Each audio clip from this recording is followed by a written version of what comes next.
가까스로 털고 일어나 안방으로 향합니다. 다르시고.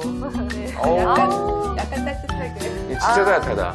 아니, 근데 선생님 진짜 이 색깔을 너무 잘 쓰시는 것 같아요. 아, 여기 또 이 색깔 또 오묘한 노란색을 그러니까 쓰셨네요. 이게 되게 정말 쓰기 쉽지 오묘한 않은데 너무 노란색을 예쁘게 잘 써요. 이 장은 원래 있던. 아, 저희가 조금 자부심을 갖고 있는 게 대개는 집을 지어서 이사 가시면 거기에 맞게 가구를 다 바꾸시더라고요. 근데 너무 낭비 같았어요. 그래서 처음에 설계할 때도 가지고 있는 걸 다 그대로 쓰게 이렇게 사이즈를 맞춘 거예요. 이거 책장, 침대 뭐 이런 것들을 하나 소파까지 하나도 새로 안 준비하게. 그 가구에 맞게 아예 예, 설계를. 예, 가구에 맞게 설계된 집 보신 적 있으세요? 이 집은 장롱에 맞춰 방 크기를 조절했고요. 침대 너비에 맞춘 창이며 서랍장 높이에 맞춘 창까지 아니 낭비하지 않겠다는 마음이 고스란히 전해집니다. 어디서도 번쩍이는 새 가구를 찾아올 수 없는 집.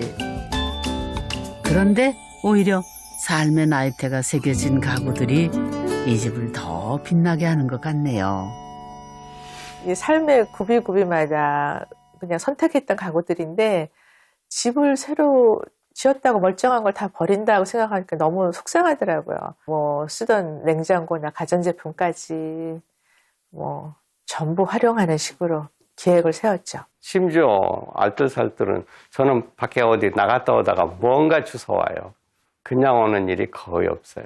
그 쓰레기장을 지나다 보면은 쓸만한 것들이 나와 있어요, 사실은. 그래서 PD님 바로 옆에 있는 그 바나나 걸어놓는 거 있죠. 그것도 거기서 주워온 거예요. 주운 게 어디 이뿐일까요? 현관 옆에 우체통은 물론이고요.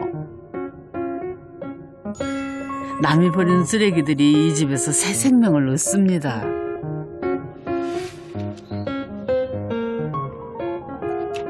그러고 보니 이 집이 패시브 하우스인 진짜 이유는 두 분의 패시브한 삶이 담긴 집이어서가 아닐까 싶은데요.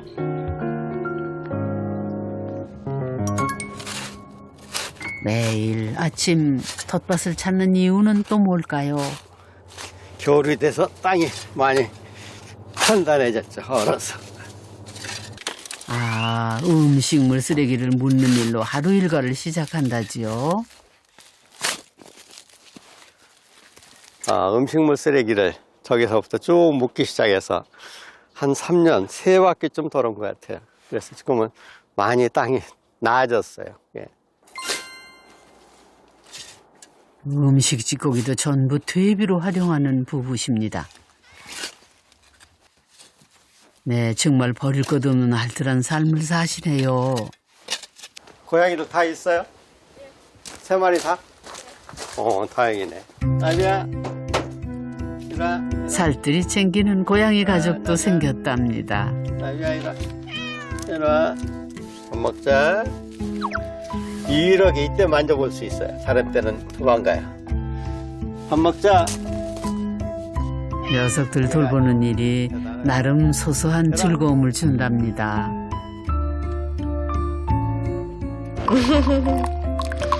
차 한잔 하세요.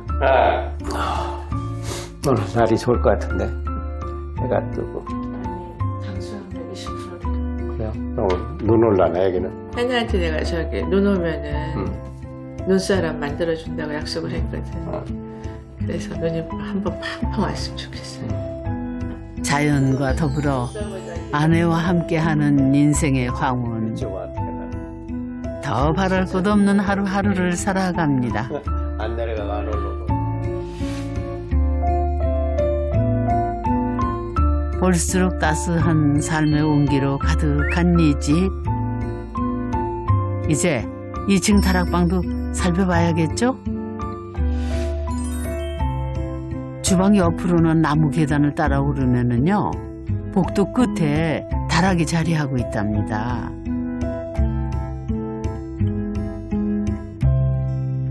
아, 여기가 이렇게 그렇게 낮지 않은데요? 그러니까요. 제가 키가 작아서 그런지 아무 문제가 없어요, 생활에. 그러니까 침대에서 깰 때가 네. 제일 문제예요. 네. 이제 보시면. 아, 선생님 여기가 작업. 여기가 바로 아내가 바느질을 하는 작업실이라죠. 이 작업을 다 여기서 하시나 봐요. 아, 여기 분위기, 천창이 천장 있고. 두 개가 있고. 아, 여기 어. 침대가 있네. 아, 이 방 좋다. 야, 이 집의 숨은 보석 같은 공간입니다. 하늘을 볼 수 있는 천창까지 이런 낭만이 또 있을까요? 여기는 할아버지 집에 놀러 온 손녀를 위한 사랑방이랍니다. 여기 애들이 되게 탐낼 것 같은데. 네, 애들이 좋아할 것 같은데요. 아니 근데 이 보니까 천창에 이렇게 누워 있으면 딱 별이 보이는 자리에 이제 천창을 딱 맞지. 그러네. 이렇게 딱 보이겠다. 이게 되게 단순한 것 같지만 시야나 이런 게. 아, 근데 저 두께를 보세요. 네. 저 굉장히 두꺼운 거에 저걸 해놨으니까 안 뚫었어야 오를 것 같아요. 저렇게 두꺼운 지붕에. 아, 그러니까 이 지붕의 두께를 볼 수가 있군요, 여기서. 그럼요. 이렇게. 예. 이게- 지붕에 이렇게만. 와, 한 80. 근데 만약에 이게 없으면 네. 얼마나 컴컴하겠어요. 말도 안 되잖아요. 그렇죠. 그러니까 저는 좋은. 밝고 좋은 저는 밝죠, 좋은데. 이게. 아니 그래도 네. 집이 이렇게 약간 이런 의외성이 네. 있는 게 이제 창이 이렇게 그 벽에 난 창만으로는 조금 어두웠을 것 어두워요. 같아요. 아, 그러니까는 예. 실질적으로도 이 다락이 다른 집에 비해서 길고 꽤 넓은 편이라서 창이 더 있는 게 맞는 것 같아요. 일단 집을 위해 집의 어떤 여러 가지 공기 순환 이런 걸 위해서도. 예. 아니 그래서 기분이 좋잖아요. 그리고 집 짓는 사람들의 제일 로망이 뭔지 아세요, 선생님? 대부분의 사람들이 정말 가장 원하는 게 다락하고 천창이거든요. 예, 맞아요. 로망을 다 이루신 거죠, 웬만한 그러네, 사람들의. 그러네. 예. 그냥 뭐 하늘 푼 거죠. 하늘을 봐서 부끄러움이 없는 사람들 얘기죠.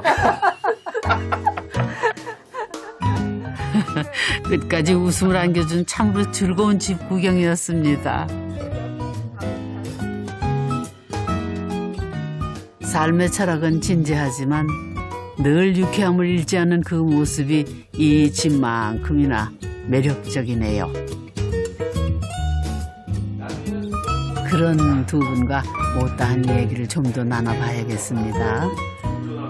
처음부터 어떤 이 집을 지으시려고 마음 먹을 때 패시브 하우스를 해야겠다 마음을 먹으신. 처음에는 아니죠. 네, 처음에 처음에는 아니고요. 그냥 간단한 집을, 조그마한 집을 네. 짓겠다 이렇게 했는데 처음에 패시브 얘기를 딱 들었을 때, 아우, 너무 저는 이렇게 신선한 충격을 받았던 게, 저희가 이렇게 쭉 살아오던 가치관하고 너무 맞아가지고, 저희는 어릴 때 이제 부모님들한테도 전기 한 등이라도 아껴라, 물 한 방울 아껴라, 뭐, 쌀 한 톨 아껴라, 막 이렇게 그런 가치관을 너무 많이 이렇게 가지고 있었기 때문에, 그런 건축 방식이 있다는 걸 딱 들으면서 이런 게 있는데 왜 사람들이 더 이걸 안 하나. 저 같은 경우에는 이런 패시브 하우스가 이런 기계로 돌아간다는 것 자체를 굉장히 되게 싫어했거든요. 그래서 선생님네 이렇게 와서 보니까 이를테면 이제 그런 좀 알게 된 것들이 좀 있어요. 선생님네 그 패시브의 개념과 우리가 생각하고 있는 자연주의적인 거하고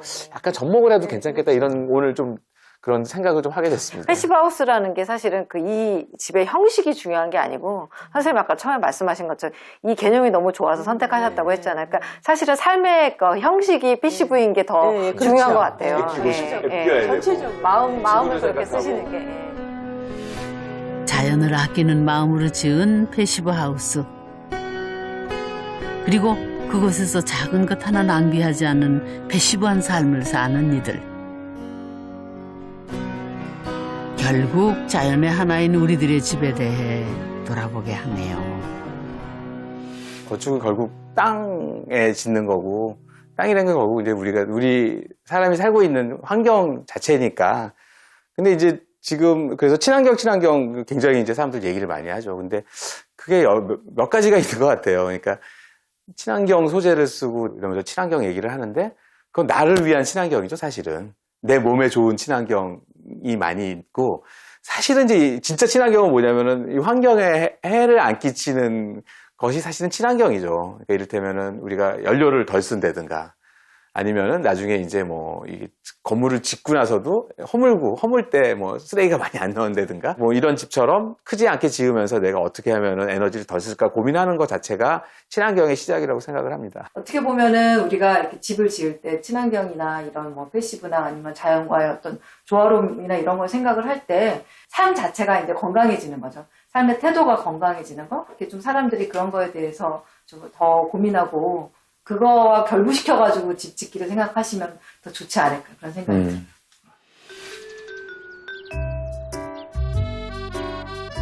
어느덧 숲속 작은 집에서 자연에 기대 살아온 지 6년. 은퇴 후의 쓸쓸함은 느낄 새도 없었답니다. 하늘과 맞닿은 다락은 취미 생활을 하기에 안성맞춤. 아내는 옷을 짓고 그너머의 남편은 글을 짓습니다. 작은 집이 주는 행복은 생각보다 크다네요.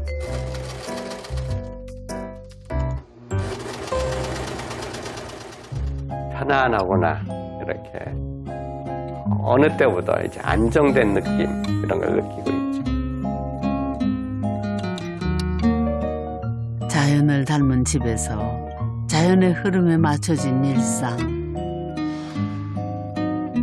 초록이 무성한 여름은 가장 바쁜 한철입니다. 음식물 쓰레기가 많이 나와요. 사실 패시브하게 산다는 게 그리 특별하지는 않답니다. 어쩌면 가장 자연스럽고 건강한 삶의 방식이니까요. 산골에 집을 짓고 사니 그저 시간의 흐름에 얹혀간다. 봄, 여름에야 말할 것도 없이 농사일을 배우느라 바쁘다.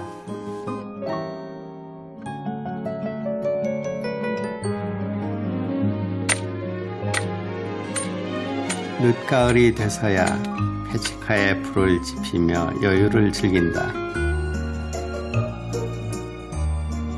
집 주변 정리를 마치고 소파에서 헝클어진 자세로 책을 보다가 낮잠이 든다. 서울에 사는 아이들도 은근 시골 생활이 좋은지 주말마다 내려온다. 지금까지 살면서 가장 잘한 일은 이 집을 지은 것이다.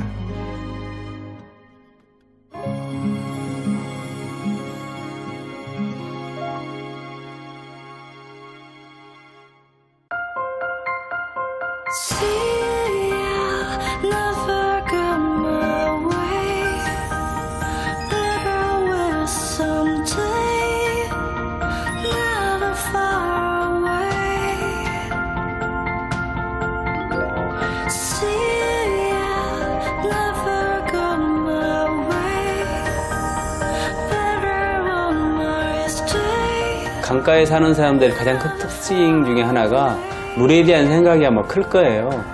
풍경들이 좋거든요. 풍요롭고 넉넉하게 살고 있는 그런 곳일 거라는 생각은 들어요.